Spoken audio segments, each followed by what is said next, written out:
right at the top, I want to tell you this. Everything we talk about today is going to be applicable to not just your podcasting, but any kind of content you create from this point further in your business. So, yes, your podcast, but also blog content, articles you write, videos you do. I even do this when I approach pitching podcasts, everything, social media, short form, long form, all of it is built on what we're talking about today. Welcome to the More Profitable Podcast with Stacey Harris. I'm Stacey, and this is the spot to learn more about the strategies, tactics, and tools you need to build your more profitable podcast. My team and I work every day with podcasters like you to shift shows from frustrating time sucks to productive members of your sales team, because your show should be built to generate and convert leads. So let's get into it. If I see one more person post on Instagram or Threads, "Hey, I'm getting ready to sit down and record podcasts. What do you want to hear?" I'm going to lose my mind. I understand it from an engagement standpoint. Like it's just it can sometimes be a good way to get somebody to talk to you on social media, but more often than not, these questions remain largely unanswered because the fact of the matter is your audience doesn't know what they need you to tell them. That's our job, not their job. The most recent iteration of this is not better, and that's to go into a ChatGPT or Claude or Gemini or whatever your AI tool of choice is and say, "Hey, give me 10 content. Act as my content marketing expert. Act as my content strategy pro. I want you to give me 10 content ideas, 10 episodes for my podcast, 10 short form reels I should record," whatever the thing is. And then it just kicks out generic slop, frankly. And this isn't unique to AI. There's a reason that the Ask Me website or the just Googling podcast ideas for insert niche here has been a thing for years. But what this does is it leads to a sea of sameness. And it's so funny to me because so often one of the reasons I hear people are hesitant to start a podcast is because, like, there's already so many podcasts. So many people have podcasts. And I'm like, right, but also so many people are on Instagram. And like so many people have websites. And like so many people have everything. That's because that's what's being consumed. It's because it's effective. But then we're following that up with Googling or asking ChatGPT to tell us like basic ass things to talk to our audience about. So we're concerned about too many people having podcasts, but we're not concerned with doing the same podcast 10,000 people have already done. Instead of standing in our expertise, instead of speaking to our niche, we chase this idea of great content. We chase this idea of like the one right thing I'm going to say that's going to convert somebody. But the reality is there's not one thing. There's not one episode or one Instagram post or one short form video that you are going to put out that is going to magically convert everybody who's ever going to work with you ever. Set that aside. But what we can do is we can continuously and consistently focus on speaking to the questions our audience doesn't even realize they have. Because that's how you get them to nod along. That's how you get them to convert. That's how you build trust. And that's how you create and train and guide your prospective client, frankly, at this point, your prospective lead, into being your best client, into being the person who gets results quickly and consistently.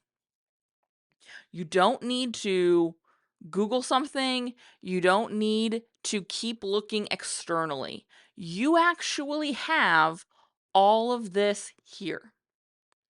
And I want to establish a little credibility here. Granted, I've been doing this a long time and I'm going to assume you trust me, but I was reminded of this, and honestly, this episode is inspired by a client we signed at the end of 2025. They did not follow me on Instagram. They were not on my email list. They did not know who I existed, frankly. And they started Googling. They started searching around in their podcast player. And they were looking specifically for strategic podcasting, podcasting for business owners. Because, like we talk about a lot, not all podcast advice is podcast advice for everybody. In fact, almost no advice ever in the world is for everybody, right? We know that. We're experts. We talk about a lot of stuff. Doesn't mean it's for everybody. Nuance is a thing. But it was so cool because when I got on the call with them, and this is how most of my sales calls operate, but I was just reminded in this moment why this is important. They mentioned the podcast that sort of initially got them going down the rabbit hole. They binged a bunch. We'd spent a lot of time together between them discovering me and actually getting on this call. But the first episode they listened to, they were asking me a question specific to that. And it was great because we didn't spend half of our call together getting to know each other, trying to get a real sense of what I do or how I work with clients. No, we got to jump right to the middle of the call where I ask about them and they start asking nuanced questions about how what we do applies in their business. They have as we move into this first part of the year, they've got a lot going on. They've got a lot of moving pieces in their business right now. It's a really exciting time for them. I'm really, really excited to be supporting them because they're doing some cool stuff in the world.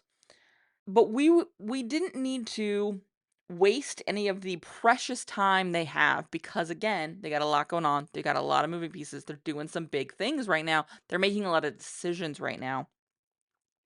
I didn't have to waste their time. We were able to get into it and decide that this was the right thing. And that's because of two things. One, because I'm consistently putting out content that speaks to my ideal clients. But the other thing is when I put that content out, I use language they use. I'm not talking about this in a big picture, sort of ethereal way. I'm not filling these episodes with jargon and nonsense. I sometimes will use my own language, but when I do, I explain it. And I explain it in a way that uses my best fit client's language. And I want to talk today about how not only I get those content ideas, but how getting them this way allows me to really speak to my clients, my prospective clients, where they are and with language they're comfortable with, language they understand. That's what I want us to get into today. Before we get into that, I want to remind you you can find an entire library of Q&A calls and even more great podcast content over in the podcast newsroom. It is my private podcast where I have answered listener questions. We've done podcast audits. We've done a lot of really cool things over there over the years. So you can head over to thepodcastnewsroom.com and check it out. We're going to have some more cool new stuff coming there this year. But right now is your chance to catch up with the backlog before we start adding new episodes soon. Again, thepodcastnewsroom.com is where you sign up. Now, let's talk about where I'm getting these content ideas from because this is the money, right? This is why you hit play. This is why you tuned in. I am going to do these in no particular order, but these are the three places I look. First and foremost, I check my call recordings, specifically sales calls recordings, because that's where I'm going to get my objections. I use a tool called Fathom.ai. It is an AI note taker. There are also AI note takers built into Calendly. I think there's one built into Zoom now. I have tested the Calendly one. I wasn't a huge fan. I liked Fathom better. I have not tested the Zoom one because I like Fathom. I use the free level of Fathom. It is a free tool. It's been really, really fantastic for me. What I like about it is it will record the call and pull key points and give me a transcript. And it makes it really easy for me to organize my calls, and also because it just happens when I record or when I have a call, it just records it. I don't have to worry about it. And what I love about this is there's no next step for me after the call. I'm allowed then to fast forward to next time I'm working on content, next time I'm building a plan, next time I'm writing up social media stuff, whatever it is, I can then go in there with fresh eyes, which is really helpful for me, and start pulling through there. Oftentimes, what I will do, and this is one of the ways I use AI in my business, is I will pull a series of transcripts into a tool like Claude, and I will ask for it to pull me like things that happen on a reoccurring basis or things that come up. That often will help me fill in gaps if I'm missing anything. But first and foremost, what I'm doing is I'm reading the transcripts. I'm looking for high points and I'm making notes. And as I'm doing that, oftentimes I'm literally just skimming a transcript and I've got content idea after content idea right there in those calls. Again, specifically, these are sales calls. I like it, like I said, because of the objections. Because I can, again, not just speak to that objection, but to speak to that objection in their language, using their words. So when I'm talking about sales content, this is what I'm talking about. When I'm doing like audio sales pages and stuff, I'm always, always, always going to go look at the sales calls for the program that I am getting ready to do an audio sales page for, and I'm going to review those transcripts as I'm putting that content together because I want to speak to those questions. I want to speak to those objections. I want to use the language they're using when they talk about the program and why they're interested or what they're hesitant around. That's what I'm looking for. And so when it comes to sales stuff specifically, I'm looking at sales calls in Fathom. The other place I'm looking is my DMs. Now, I'm gonna be honest, I have DMs written in my notes here, but oftentimes these can also come in as like replies to emails that I send my email list, or yes, Instagram DMs, LinkedIn messages, emails from my contact form, which I have my contact form set up so all of those go into my project management software, which is monday.com. So I'm able to go in and again search those, find those really quickly, and look at those. That's where I'm looking for like nurturing kind of content, right? Education kind of content, training kind of content. Because oftentimes those questions that show up in those places are actually not converty kind of questions. They're process questions, or I'm going to call them approach questions, right? Like how I approach my work, what my perspective is on podcasting. And they can be, like, super benign and be like, "Hey, is it worth posting or is it worth hosting with Spotify? Because it's free and it's a great way to get started. Is that a bad idea?" And it'll be stuff like that. But they are more what I'm gonna call, like, value add, nurture, education, content kind of stuff. When I'm looking for that kind of thing, that's where I'm going. The DMs, the emails, the question submissions that come in on webinars, or when I do one of the things I really love to do is go into paid programs and as sort of act as a guest teacher or guest speaker. Love doing that. These are the places I'm going when I'm looking for those kind of questions. The third thing I look at is sort of the, like, training them to be my best client content. So, this is sort of sits between these other 2 categories, right? Like, it's not straight conversion content, but it's also not straight value add content. It's kind of like conversion focused value add content. And it is where I am training my listener to be the best client. And not because there's something bad about them now and I need them to be fixed before we can work together, but because I want them to get the best possible results they can in any container they work with me in. And so that means getting them on board before I'm onboarding them. And that can look different for different kind of people. I find this to be incredibly important for people in the like info space and service providers. Because if I am a service provider as I am, and I want to be able to jump in and get your podcast rolling and be able to do really good work with you. It works best for me if you already know what an audio sales page is. And so we have an episode that is like, here's what an audio sales page is. If you have a group program, like we're going to be doing, spoiler alert, secret first thing I've said anywhere. We're going to be doing another round of our Profitable Podcaster summer camp in July and August of this year. So stay tuned. You'll see more of this come May, June, because we'll open the doors for summer camp then. But I want folks to come in to that first session where we audit your podcast, kind of knowing the basics of their podcast.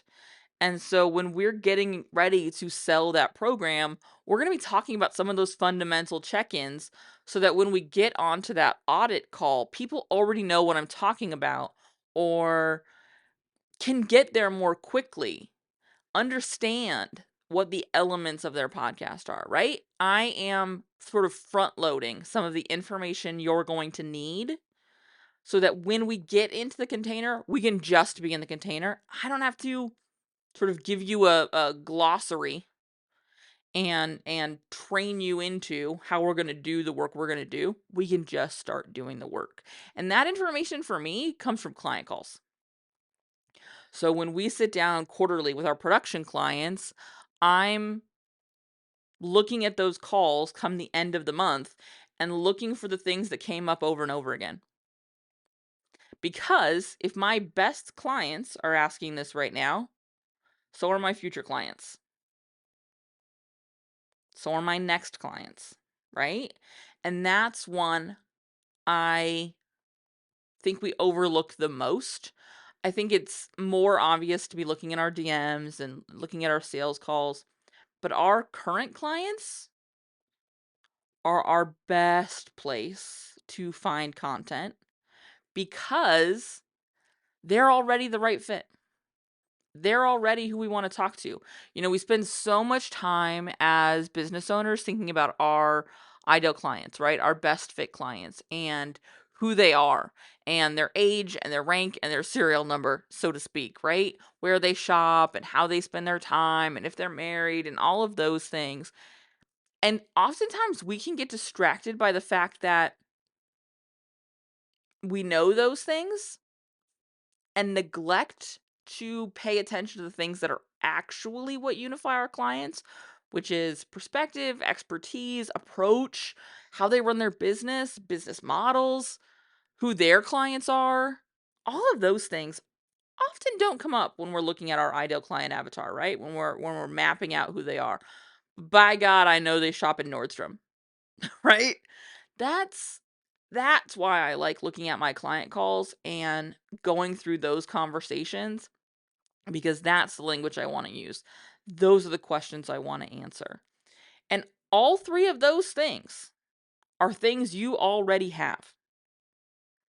All three of those places are going to give you the three major kinds of content you need: conversion content, value add nurture content, training our clients to be our best fit clients. This is also the episodes that help them self-identify, quite frankly, as good or bad fits. Those are all already sitting in your Google Drive folders, in your social media platforms, in wherever. You have them. In your client call recordings file, you have all of these. And the benefit of approaching content from this perspective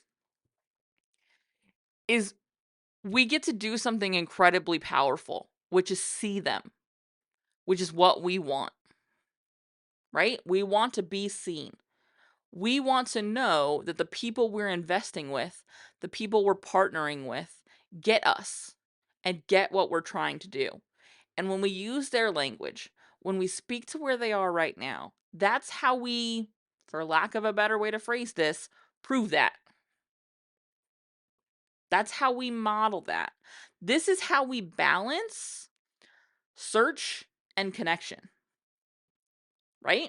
One of the things I talk a lot about is that I believe in building sales assets, not episodes. I'm not building this episode to be valuable today. I am building this episode to be valuable 3 years from now when I need to go quiet because my life is crazy and the world is nutty and I just need some mother love and space. Which, if you've listened to the last couple of episodes, you know what place I was in recently. That's what I'm building this episode for, is to speak to this person who discovers it then. And so that means that, yes, connection is important, but so is searchability.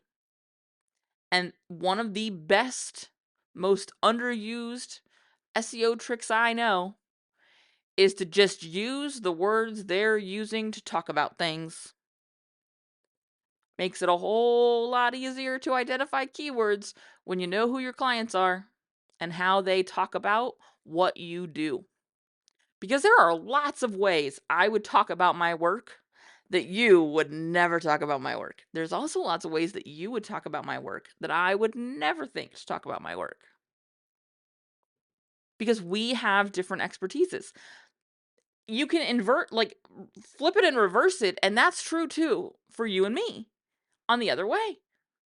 That was a really convoluted way to say it, but I said flip it and reverse it, and as a millennial, I can't take that out. Okay? It's illegal. But it's true for you and your clients too. You understand your business in a way that they're never going to understand because you are the expert. They understand your business in a way that you're never going to be able to understand because you're an expert. You cannot take your brain back to zero knowledge and be like, oh yeah, that's what I thought this was. We can't. You can't unring the bell, love. And so it's important that we continue to go back to these places where we have these incredible resources that allow us to come back to that language, come back to that perspective. And that's what you're doing here. And that's how you create those ICU moments. Because frankly, you are seeing them. Because you see the value in speaking to where they are now. And you see the value in taking the time to get what they need and put it in front of them. So this isn't performative, I see you. This is you actually seeing them. And that, as I'm guaranteeing you know from experience, feels different. We've all been on the webinar where we've had performative seeing. Let me know where you're watching from. Oh, and then they start reading out like, oh, South America, Nebraska. That's performative. That's me trying to be human with you, right? That's me trying to be on your level. No. What's actually seeing them is meeting them where they are. And that takes taking the time to remember where they are. And your best way to do that is to use the resources we talked about today. This is what we do when we sit down for our podcast strategy intensives. The most common question I ask, what's coming up on sales calls recently? What is the thing the clients have been asking you all over the place? We at the end of last year we were planning Q1 content for one of my clients, and we've got a couple of clients who are in launch right now, but they were getting ready to go into launch, and so we were building out launch content. Some of it's repurposed because we've been building launch assets for this particular program for a couple of years now, but some of it's brand new because we're always adding a little bit new. And when we were looking sort of through the plan, we had one spot left for a case study episode. And instead of just being like, well, who would be willing? They're like, oh, well, I've got like 4 people who would be great. What do we need to speak to? And I was like, what is the objection you've been hearing on sales calls a ton last round that maybe we've spoken to in content, but we haven't had a case study really focused around? And we were able to build out a case study episode and a client conversation that spoke directly to one of their most common objections because we didn't look for the best hooks or the 10 things we must have or the 6 podcast episodes every podcaster needs. We didn't look for those. We went into the meeting recordings. We went into the notes from past calls. We dug into what they had been asking, and we built an episode that answered it. And that's what I want to encourage you to do as you're moving through your content this year. And that's what we do on the Podcast Strategy Intensive. We can do this together. You don't have to do it alone. What you can do right now is head over to uncommonlymore.com/intensive, book your podcast strategy intensive with me. You can go right there and grab a time. We will sit down for our first session and we will build your content plan for the next 12 weeks using not generic ideas, not PDFs of podcast episodes you have to have, but your actual clients' questions, your actual conversations, what's happening in your DMs, what's happening on your sales calls, what's happening on your client calls. That's where we're going to pull this stuff from, and we're going to do it together. We're going to sort it, we're going to prioritize it, and we're going to build that plan. Again, uncommonlymore.com/intensive to book yours today.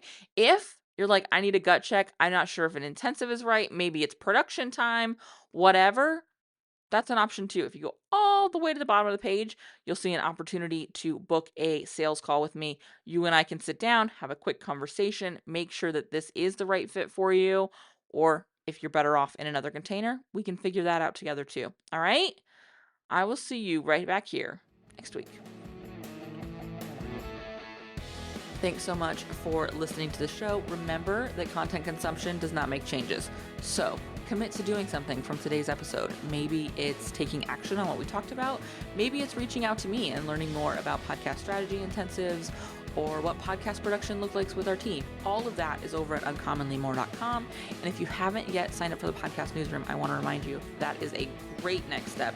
If you're not really sure what comes next, hang out over there. Get those exclusive private episodes. That's over at podcastnewsroom.com. And the last favor I will ask, because social proof is endlessly important for sure, is to leave a rating or review for the show. If you go to ratethispodcast.com/more, that's the easiest way to do it. But I would love to hear what you thought of the show, what you think of the show, and if the show has been helpful for you. I can't wait to chat with you. So this is just the start of the conversation. Reach out so we can keep it going. Talk soon.